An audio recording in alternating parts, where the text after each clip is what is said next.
न्यूराज coaching classes के इस YouTube channel पे आपका हार्दिक अभिनंदन व स्वागत है। अगर आपने एसएससी जीडी का एग्जाम दिया है और 20 तारीख 20/2/2024 को फर्स्ट शिफ्ट में जो पेपर हुआ उसमें एक प्रश्न देखने को आपको मिला है। अब यह प्रश्न तो मैं आपको इसका हल करवा ही रहा हूँ। इसके अलावा जनगणना से कौन कौन से प्रश्न बन रहे हैं वो भी आपको बताने का प्रयास कर रहा हूँ। ध्यानपूर्वक देखना। SSC GD exam 2024 first shift 20/2/2024।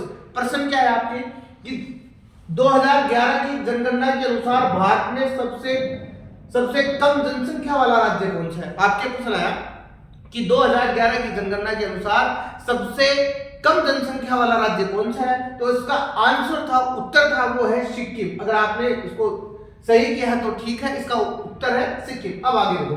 अब इससे प्रश्न कैसे आ सकते हैं, यह भी एग्जामिनर पूछ सकता है कि सबसे कम केंद्र शासित प्रदेश में जनसंख्या है, तो आप कहोगे लक्षद्वीप। उसके बाद में यहां से यह भी प्रश्न पूछेंगे कि सबसे ज्यादा जनसंख्या वाले राज्य कौन से हैं, उनका क्रम बताओ, तो आप बताओगे उत्तर प्रदेश, महाराष्ट्र, बिहार, पश्चिम बंगाल।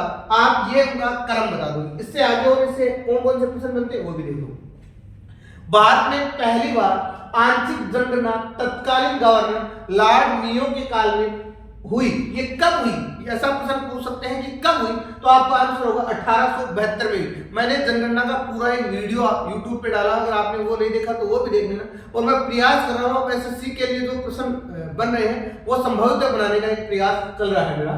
प्रश्न ऐसा आएगा कि भारत में पहली बार आंशिक जनगणना तत्कालीन गवर्नर लॉर्ड मेयो के काल में कब प्रारंभ हुई, तो आप कहोगे 1872 में हुई।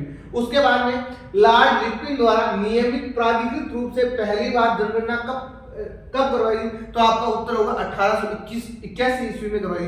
आप ये हिस्ट्री देखोगे जनगणना का इतिहास क्या रहा है, तो आपको जनगणना के इतिहास के संदर्भ में दोनों के दोनों जो शताब्दी है, जो दोनों डेट है, आपको देखने को मिलती है। आगे क्या है, पहली बार, ये वेरी मोस्ट क्वेश्चन है परीक्षा में।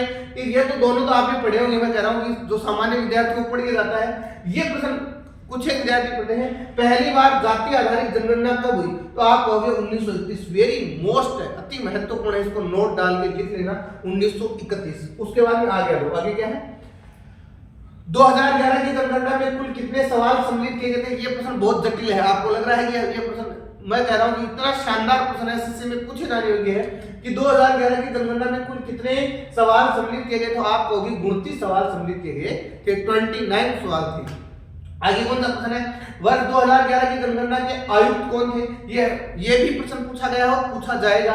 वर्ष 2011 की जनगणना के आयुक्त कौन थे, सी चंद्रमौली। आपका उत्तर होगा कि वर्ष 2011 की जनगणना के आयुक्त कौन थे, सी चंद्रमौली। अगर आप कमेंट करके अगर पढ़ते हो तो आप कमेंट करके बताना भारतीय जनगणना का पिता किसे कहा जाता है, ये कमेंट करके मुझे उत्तर दोगे। सर्वाधिक लिंगानुपात करने वाला राज्य कौन सा है, तो आप कहोगे सबसे ज्यादा लिंगानुपात है वो केरल में है। कितनी है, 1084 है। उसके बाद में तमिलनाडु में कितनी है, 996। आंध्र प्रदेश में कितनी है, 993। फिर है कि न्यूनतम लिंगानुपात वाला राज्य कौन सा है। यहाँ पे न्यूनतम भी पूछ सकता है, सबसे अधिक पूछेगा, कम भी पूछ सकता है, तो हरियाणा है। भारत का लिंगानुपात कितना है, आप कहोगे 943। आपको ये क्लास कैसी लगी है, मैं इससे भी आपके लिए बेहतरीन क्लास लाने का प्रयास करूंगा। आप इस क्लास को जम के शेयर करना।